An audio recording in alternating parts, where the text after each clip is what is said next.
योगा कार्यक्रम को लेकर सरकार द्वारा 487 कोच की भर्ती की गई है, परंतु ये काफी नहीं है।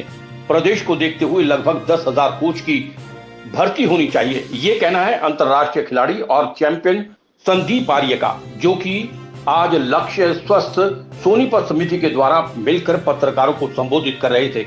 उन्होंने कहा कि आज के युवा वर्ग को स्वास्थ्य के प्रति अधिक जागरूक करने की जरूरत है।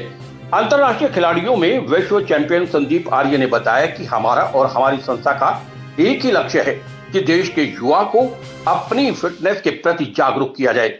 उन्होंने कहा कि स्वस्थ रहने के लिए हमारी जिंदगी में खेल कूद होना जरूरी है। सभी युवाओं को किसी न किसी खेल से जुड़े रहना चाहिए। उन्होंने कहा कि स्कूलों में प्रार्थना के समय प्रतिदिन स्वास्थ्य को लेकर एक भाषण अवश्य होना चाहिए। उन्होंने कहा कि यदि किसी की आर्थिक स्थिति अच्छी नहीं है तो उसे अपना हौसला नहीं तोड़ना चाहिए। सरकार की कई योजनाएं गरीब खिलाड़ियों को लेकर चल रही हैं। इसके साथ साथ कुछ सामाजिक संस्थाएं भी खिलाड़ियों को लेकर विशेष रूप से कार्य कर रही हैं। उन्होंने बताया कि योगा को लेकर हरियाणा और केंद्र सरकार ने योजना चलाई थी, जिसके तहत आयुष विभाग द्वारा 487 कोच की भर्ती हुई है, परंतु ये काफी नहीं है। उन्होंने ये भी कहा कि इसके लिए लगभग 10,000 कोच की भर्ती होनी चाहिए। सरकारी स्कूलों में शारीरिक शिक्षा अध्यापक लगे हुए हैं, परंतु उन्हें अपने विषय को लेकर कोई जानकारी नहीं है।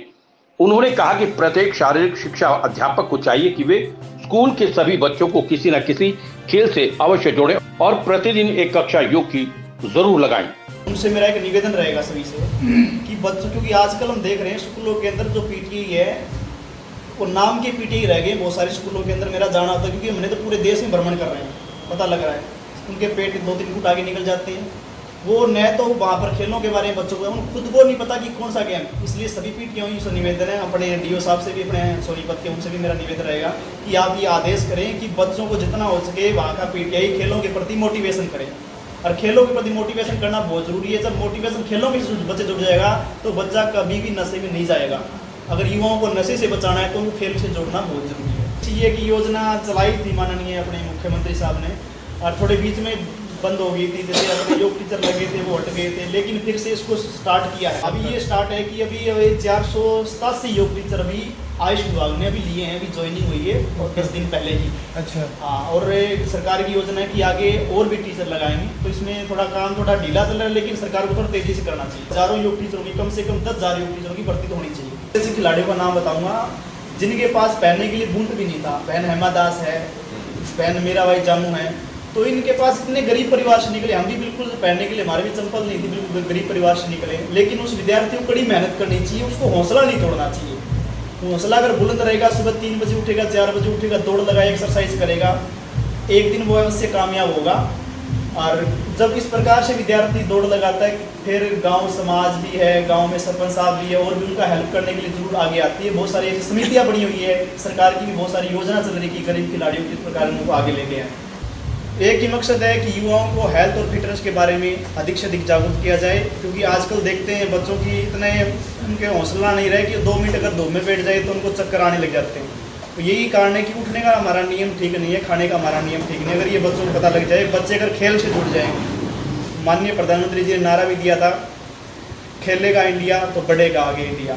तो इसलिए आगे अगर इंडिया को भी बढ़ाना है तो सभी बच्चों को, सभी युवाओं को सपोर्ट से जोड़ना बहुत जरूरी है। ये कि बच्चों को समय समय पर मोटिवेशन करना बहुत जरूरी है। मैं तो जितने भी अध्यापक है उनके प्रिंसिपल से एक ही निवेदन करना कि उनको प्रतिदिन प्रार्थना के टाइम में हेल्थ और फिटनेस के बारे में बच्चों को बताए, जिससे बच्चे हेल्थ फिटनेस पर जागरूक होंगे। और जो आजकल का बाहर का खाना है इनसे बचे, क्योंकि बड़ा अच्छा लग रहा है, बच्चों का रुझान बहुत बढ़िया देखने को मिल रहा है। इतना बढ़िया देखने को मिला कि वो कह रहे हैं कि बार बार हमारे स्कूल में आप जरूर आएँ और हम आपको जरूर बुलाएंगे। इस तरह से कार्यक्रम करना चाहते हैं विद्यालय में, जिससे बच्चे हेल्थ से नंबर 1 हो और पढ़ाई। हमारी जो समिति है लक्ष्य स्वस्थ सोनीपत समिति, ये तो जिले में कार्य कर रही है। तो 2019 से हम ये कार्य कर रहे हैं कि जिले में एक तो निःशुल्क योग कक्षाएँ चलाई जा रही हैं, और कोरोना के समय हमने ऑनलाइन भी क्लासेस चलाई हैं। और समिति स्कूलों में जाकर विद्यार्थियों को योग भी सिखाती है, और जो असहाय बच्चे होते हैं, गरीब बच्चे, उनके लिए हमने यूनिफॉर्म्स भी उनको वितरित किए हैं। इसके अलावा प्लांटेशन का हमने काम किया है। प्लांटेशन में लगभग 1150 से ज़्यादा हमने पौधे लगाए हैं, और वो पौधे हमने 2-2 फुट के लगाए थे, अब वो 30-30 फुट के हो चुके हैं। इसके अलावा हमारे परिवार में से जो हमारा परिवार है लक्ष्य सोनीपत समिति का, उसके जो भी सदस्य हैं उनके परिवार में जब किसी बच्चे का जन्मदिन होता है तब हम हवन यज्ञ का भी कार्य कराते हैं और प्लांटेशन भी करते हैं उसके नाम से। तो अभी हमारे यहाँ पे एक मिशन फिट इंडिया का जो सरकार ने कार्यक्रम चलाया हुआ है, इसमें मैंने भाई संदीप आर्य जी से एक रिक्वेस्ट की थी कि इस कार्यक्रम के तहत आप यहाँ सोनीपत पधारें और जो सोनीपत जिले के विद्यालय हैं, कॉलेजेस हैं, उनमें जाकर युवाओं को मिशन फिट इंडिया के तहत उनको जागृत करें और उनकी फिटनेस, उनकी हेल्थ, उनकी डाइट, उसके बारे में बताएं।